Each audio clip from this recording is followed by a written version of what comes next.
Stop before you fall. Tob dich aus.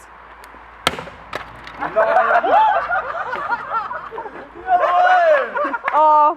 Ey, das ist die beste Szene überhaupt. Oh nö, oh Gott. Geil.